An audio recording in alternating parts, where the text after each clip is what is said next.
레위기 16장 29절에서 34절 말씀입니다.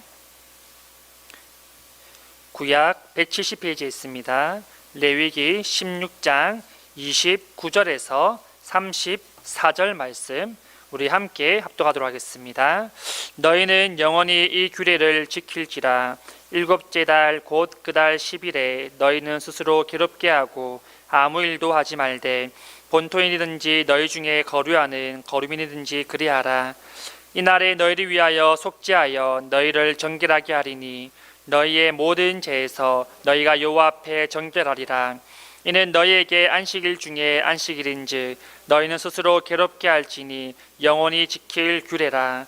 기름 부음을 받고 위임되어 자기의 아버지를 대신하여 제사장의 직분을 행하는 제사장은 속죄하되 세마포 옷 곧 거룩한 옷을 입고 지성소를 속죄하며 회막과 제단을 속죄하고 또 제사장들과 백성의 회중을 위하여 속죄할지니 이는 너희가 영원히 지킬 규례라. 이스라엘 손의 모든 죄를 위하여 1년에 한 번 속죄할 것이니라. 아론이 여호와께서 모세에게 명령하신 대로 행하니라. 아멘. 우리는 새해가 되면 힘차게 떠오르는 해를 보면서 또 1년을 각오하고 다짐하게 됩니다. 그리고 해돋이는 1년의 새로운 해를 시작하는 그런 출발로 삼고 시작하기도 하죠. 이와 같이 이스라엘 백성들에게도 새로운 해가 시작하는 달이 있었는데요. 그 달은 오늘로 치면 9월과 10월에 해당됩니다. 그리고 그날은 바로 속죄일이었는데요. 이스라엘 백성들은 속죄일에 새해를 맞이했습니다. 이 속죄일에 대하여 성경은 29절에 이렇게 말씀하고 있습니다. 너희는 영원히 이 규례를 지킬지니라. 일곱째 달 그 달 10일에 너희는 스스로 괴롭게 하고 아무 일도 하지 말되 본토이든지 너희 중에 거류하는 거류민이든지 그리하라. 속죄에 대해서 제일 먼저 강조하는 것은 여러분 영원히 지켜야 할 규례라는 것을 먼저 말씀해 주고 있습니다. 여기서 영원이라는 것은 예수님이 오시기 전을 말씀하고 있습니다. 왜냐하면 예수님이 오시고 나면 예수님으로 말미암아 모든 것이 완전히 성취될 것이기 때문이죠. 그만큼 이 규례가 중요하다는 것을 성경은 가장 먼저 밝히고 있음을 말하고 있습니다. 그리고 일곱째 달, 그 달 10일 대속죄일이죠. 7월 10일 이는 6월절을 기준으로 하여서 6달이 지난 일곱째 달을 의미하고 있습니다. 이날에는 거주하고 있는 본토인이든지 아니면 잠시 지내고 있는 잠시 있는 나그네든지 상관없이 모든 사람이 이 속죄일을 지켜야 함을 성경은 말씀해 주고 있습니다. 속죄일은 이름 그대로 죄를 속죄하는 날인데요. 모든 죄를 사함받고 정결하게 되는 날임을 보여줍니다. 3절 말씀입니다. 이날에 너희를 위하여 속죄하여 너희를 정결하게 하리니 너희의 모든 죄에서 너희가 여호와 앞에서 정결하리라. 이때의 속죄는 대속죄를 의미하는데요. 이때는 하던 모든 일들과 생계를 멈추고 심지어 먹는 일까지 멈추고 모두 예식에 참여해야 합니다. 대속죄일은 인간의 모든 것을 다 내려놓고 하나님의 은혜만을 바라보는 그런 자세를 가져야 되는 날이기 때문이죠. 그렇기 때문에 먹는 것도 일하는 것도 인간의 힘으로는 아무것도 할 수 없음을 하나님 앞에 고백하는 날입니다. 온전히 하나님의 행하심을 기다리며 하나님의 은혜를 간구하는 날이죠. 이때는 세 가지의 의식이 진행되는데요. 첫 번째는 대제사장과 제사장 그리고 그의 가족들을 위한 속죄가 먼저 진행이 됩니다. 대제사장은 제사에 바쳐진 수송아지를 잡은 후에 그 피를 지성소 안과 정면에 7번 뿌려서 자신과 자신의 집안의 죄를 속죄하였습니다. 그래서 이들이 먼저 한 이유가 있는데 그 이유는 백성의 죄를 속하기 전에 이들의 속죄가 먼저 되어야 되기 때문입니다.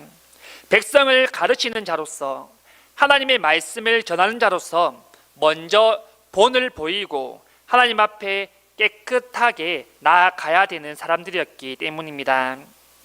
유대인들의 기록에 의하면 이 속죄일 제사장들은 정말 크게 두려워하는 마음을 가지고 자기를 정결하게 했다라고 말합니다. 성경은 괴롭게 했다라고 표현하고 있죠. 집례자로서 부담과 책임이 상당했음을 우리가 알 수 있습니다. 두 번째는 백성을 위한 속죄가 이어지는데요. 대제사장과 제사장 그리고 그의 가족들이 속죄한 후에 다음으로는 백성들을 위한 속죄가 이어집니다. 방법은 동일하였습니다. 바쳐진 제물을 죽이고 지성소 정명과 앞에 뿌립니다. 그러면 대제사장은 안수를 통하여서 이스라엘 백성들의 모든 제들을 동물에게, 죽어진 동물에게 전가하게 되어지는 것이죠. 살아있던 사람들이 지었던 그 모든 제들을 죽어진 동물에게 전가하는 일들을 하게 되어집니다. 사람이 죄를 지어 죽어 마땅하지만 이러한 전가를 통하여서 백성들은 죄와 부정함을 통하여서 벗어날 수가 있었다는 것이죠. 또한 이는 우리가 우리의 죄를 예수님께 전가하고 예수님께서 대신 우리를 속죄하셨음을 의미하고 있는 말씀입니다. 우리가 죄를 지어 죽어 마땅하지만 우리가 죽지 아니하고 우리를 대신하여 예수님께서 우리의 죄를 짊어지시고 죽으시지 않으셨습니까? 세 번째는 대제사장과 백성을 위한 번제가 이어집니다. 마지막으로 속죄받은 이 대제사장과 백성을 위한 번제가 드려지는데요. 이로 인하여서 모든 사람들이 속죄함을 받고 정결하게 되어집니다. 하나님께서는 이러한 속죄일을 통하여서 부정함과 잘못된 모든 죄들을 속죄하여 주셨던 것입니다. 레위기 16장만 해도 이 속죄하다라는 동사가 무려 16번이나 등장하게 되는데요. 그렇다면 이 속죄하다라는 의미는 과연 무엇일까요? 속죄하다라는 말은 히브리어로 키페르라는 단어인데요. 크게 세 가지의 의미를 가지고 있습니다. 첫 번째는 덮다라는 의미를 가지고 있습니다. 노아의 시대 때 방주를 만들게 되죠. 이때 노아의 방주를 만들면서 역청으로 방주를 덮었는데요. 그때 덮었다라는 단어가 바로 이 단어와 동일한 키페르라는 단어가 사용이 되었습니다. 우리가 가진 모든 죄를 낱낱이 해치지 않으시고 그 모든 죄를 덮어 주셨다라는 것이죠. 두 번째는 씻다라는 의미를 가지고 있습니다. 이는 피로 씻어내다 또는 속죄하다라는 의미를 가지고 있습니다. 그리고 세 번째는 대속하다라는 의미를 가지고 있는데요. 이 세 가지의 의미를 연결해 보면 속죄소에 뿌려진 그 피를 보시고 하나님께서 우리의 모든 죄들을 덮어주시고 씻어주심을 통하여서 그 죄를 대속해 주신 것이 바로 대속죄의 이름을 우리가 알 수 있다라는 것입니다. 하나님 속죄를 통하여서 이스라엘 백성들의 죄를 씻어주시고 그들의 부정함을 제하여 주시고 이들에게 정결함을 허락하여 주셨다라는 것이죠. 그렇다면 여러분, 우리는 오늘날 이러한 대속죄일을 지켜 행해야 될까요? 이미 말씀드렸다시피 영원이라는 것은 예수님이 오시기 전까지의 일을 말합니다. 이미 예수님이 이 땅에 오셨고 그 율법은 완성되었고 성취가 되었습니다. 그다음 우리는 오늘날 이 말씀, 이 속죄일을 어떻게 받아들이고 어떻게 우리는 지켜 나가야 되겠습니까? 먼저 우리는 이 속죄의 사건을 십자가 사건, 즉 예수님과 비추어서 이해할 필요가 있습니다. 왜냐하면 이 속죄일과 십자가 사건은 비슷한 점이 많기 때문이죠. 첫 번째는 속죄소 위에 짐승의 피가 뿌려짐으로 사람들이 깨끗함을 얻고 정결함을 얻게 되었습니다. 마찬가지로 십자가에 흘리신 그 예수님의 피로 말미암아 우리가 정결함을 얻고 깨끗함을 얻게 되었다라는 사실입니다. 두 번째는 백성의 죄를 전가받은 그 제물은 결국은 진영 밖으로 버려져서 죽임을 당하게 되어지는데요. 우리의 죄를 전가받은 그 예수님께서 진영 밖에서 죽임을 당하셨다는 것이 유사한 점입니다. 하지만 다른 점도 있죠.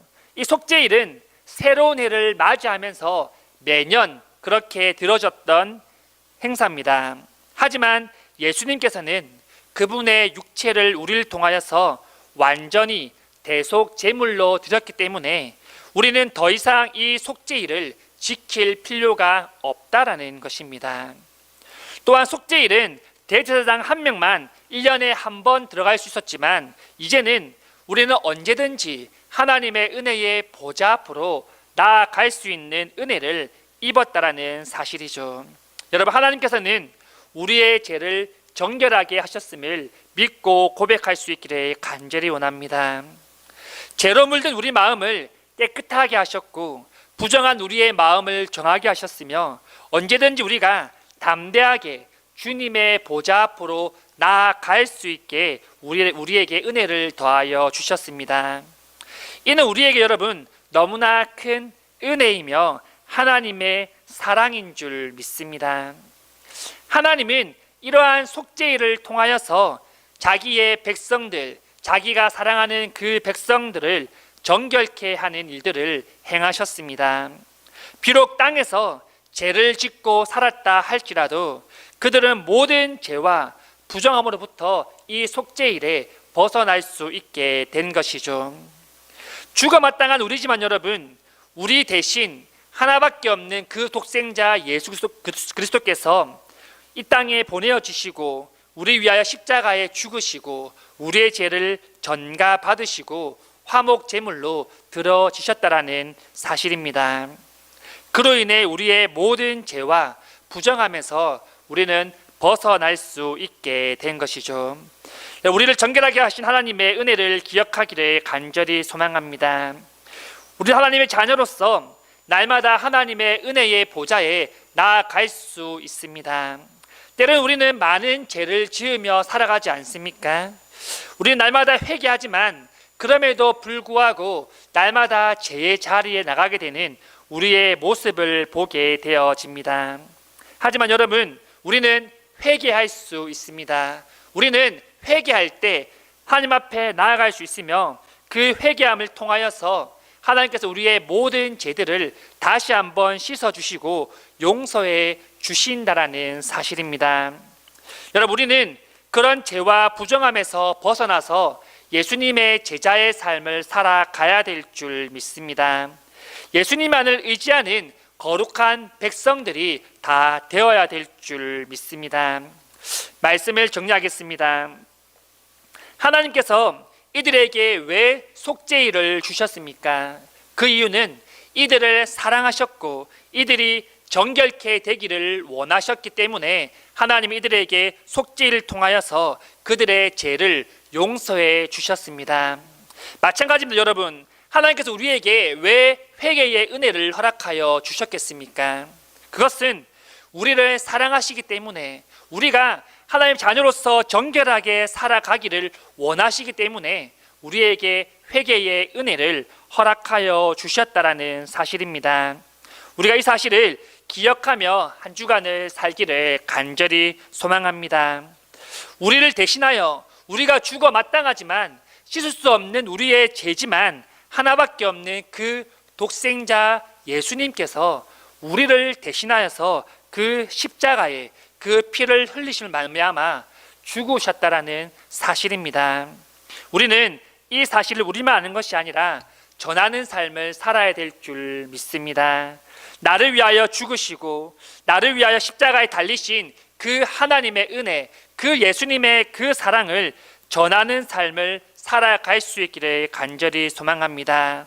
또한 우리는 담대하게 주님의 보좌 앞에 나아갈 수 있게 됨을 우리가 고백하시고 하루하루 살아갈 때 정말 우리의 모든 죄들을 주님 앞에 내려놓고 주님의 자녀다운 삶, 하나님의 자녀다운 삶, 정결하게 사는 삶을 살아갈 수 있는 성도님들이 다 될 수 있기를 간절히 소망합니다.